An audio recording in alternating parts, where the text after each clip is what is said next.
What is going on, guys? Crisis Diamago here, coming at you live and in person with the one and only Silent Machete 13X. Hi guys, what's going on? What's going on, guys? This is the return of the series that I once started on my channel, kind of fell through due to some unreliable partners.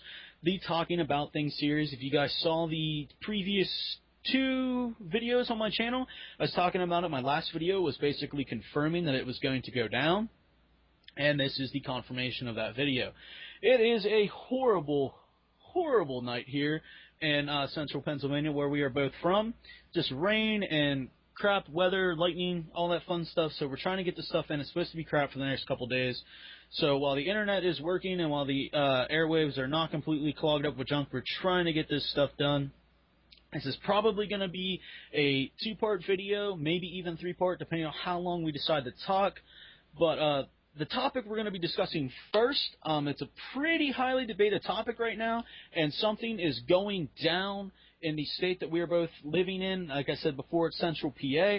The ACLU is filing against these courts for gay marriage and stuff like that. So that is right, guys. We are talking about gay marriage, whether it's right, whether it should be legal, what are your opinions on it, what religion says about it, and all those fun things. So you guys sit down, strap up, and enjoy, and let's dig right into it. Like I said, I am here with Silent Machete 13X, and not only is she a fellow YouTuber, guys, she is also my cousin. So I'm going to be putting a link down in the description below to her channel. Make sure you guys go over and check her out. She's a pretty funny little lass, and I'm pretty sure she might be able to brighten up your day with a couple of her videos. So first things first, like I said, gay marriage. I mean, the biggest thing right now is, should it be allowed, should it not be allowed? Right? I mean, that's pretty much what the courts are fighting over, the whole DOMA thing that went down on the ACLU. I mean, it's kind of ridiculous that, well, it's not really ridiculous. I mean, it's really good that it's making these strides, but it's kind of ridiculous that it's taken this long. I agree. I don't see why so many people get worked up about it, because I honestly don't see how it's hurting anyone. Like, yeah. I know there's a whole bunch of religious things that go in with it as well, because it's not natural, or it's not what God wants or anything. God created Adam and Eve, not Adam and Steve. That tends to be the big thing. But the problem I have about religion getting into gay marriage is, okay, you want to quote parts of the Bible. A man should not lay with a man as a man lays with a woman. Well,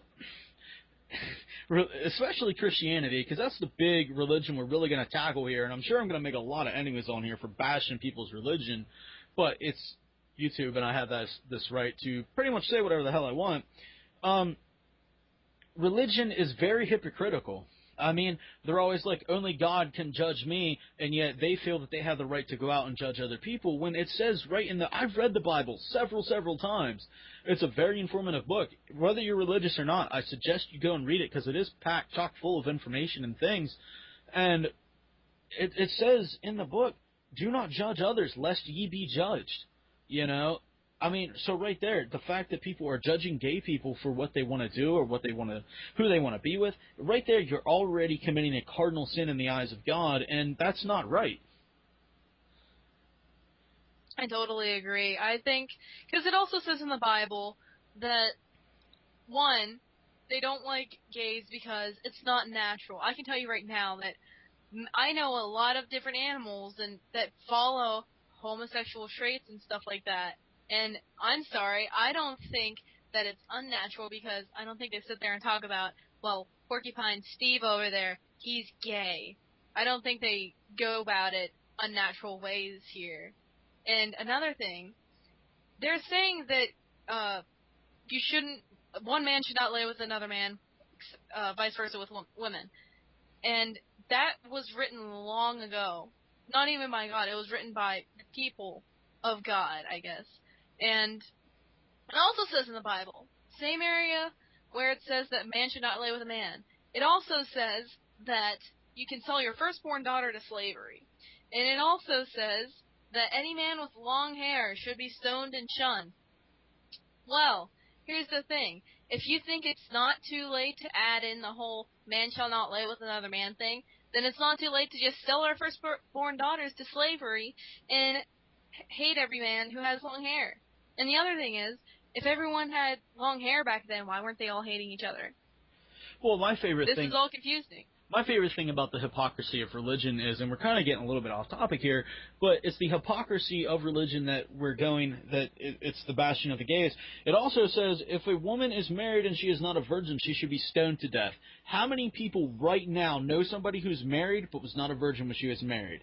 Back in Bible times, she would have been stoned and killed, okay? And not the good kind of stoned either, people. I mean, there's so many hypocrisies, like you said about the long hair thing. Jesus was a scruff. He wore robes and sandals. He hardly bathed at all, and he walked around with 12 men. Like, I'm not saying Jesus was gay, by all means, but I'm just saying, Jesus spent all of his times with guys and stuff like that. And back in the time of the ancient Romans and stuff like that, it was normal for a high-ranked Roman officer to have many young male sex slaves. I'm not saying that is right at all. I'm just saying it was a normal thing back then, and then all of a sudden it's like, no, you can't be doing this. However, the entire Roman Empire is doing it. And it's kind of like, it's, again, the hypocrisy of religion is an entirely different subject, and we'll probably delve into that one in a later episode. But, like I said, there's just so many things that religion are like, no, it's wrong, and no, it's Adam and Eve, not Adam and Steve, and blah, blah, the frickin' blah. Well, again, the main thing it comes down to, it says, love thy neighbor, don't hate people, period. If you want to hate anything about gay people, I mean, you can hate the fact that they're gay, but to treat the person... Hate the sin, not the sinner. Exactly. As it's always said. That's what I'm saying. So, like, to walk up to a gay guy and be like, you queer, you homo, you faggot, and things like that, and calling him all kinds of words, God isn't happy about that, you religious nutjobs. Like, you're doing the exact opposite of what he wants you to do. It says that you need to bring the lost and the broken and things like that into the arms of God. Well, by doing that, you're just pushing people away. So, that's just absolutely ridiculous. I don't think religion should step into any type of anything, really. I mean, separation of church and state for a reason. You want to be religious, that's fine. Don't shove it down my throat. I mean, I believe what I believe, you're going to believe what you're going to believe, that's 100% fine. But back to the whole gay marriage thing, and like I said, a lot of people might not know the most recent thing that happened, but the ACLU is, Pennsylvania does not recognize same-sex marriages, okay? And after the repeal of DOMA about a month ago, it was repealed 5-4, saying that same-sex couples have the same rights that a man and a woman couple would have. And I believe that they deserve that. I mean, if they're married, they deserve to have the same rights as a man and a woman being married. Don't you agree? Exactly. I think everyone should be happy, whether... because the thing is, people act like it affects them, like it's going to be the end of the world. It's like, that would be like me walking in the subway, and I'm standing in line, and this guy in front of me, he's ordering something completely different from what I'm getting. And you know what? It just pisses me off, and it makes me so mad, and I just throw a temper tantrum over it. And you know what? That's exactly what people sound like when they're having problems with gays. Like, it's not affecting you in any way, so why would you even worry about it? Why would you be upset by it? It's not hurting you in any way, shape, or form, and it's not affecting anyone. It's not the end of the world. Exactly. I mean, if gays are allowed to marry, guess who it's going to affect? The gays. Exactly. It's not going to affect me at all, because I'm not gay. I personally believe it says right in the Constitution, we have the right to happiness. And if being with someone of the same gender makes you happy, then by all means, my little children, go ahead and be who you are. Be who you want to be. Because if you sit there and it's really horrible when you see a gay person not being able to admit who they are for fear of persecution. Because it's like, oh, if my parents ever found out, they would disown me. You know, if I ever have kids, and one of my kids, regardless whether it be son or daughter or whatever, comes to me and it's like, Dad, I'm gay, it's not going to change how I feel about my child. You know, and I'm going to support my child in anything they do. Because that is what you do. You don't, because someone's gay, that's like, hating somebody because they're gay is the same thing as hating somebody because they're white. Or hating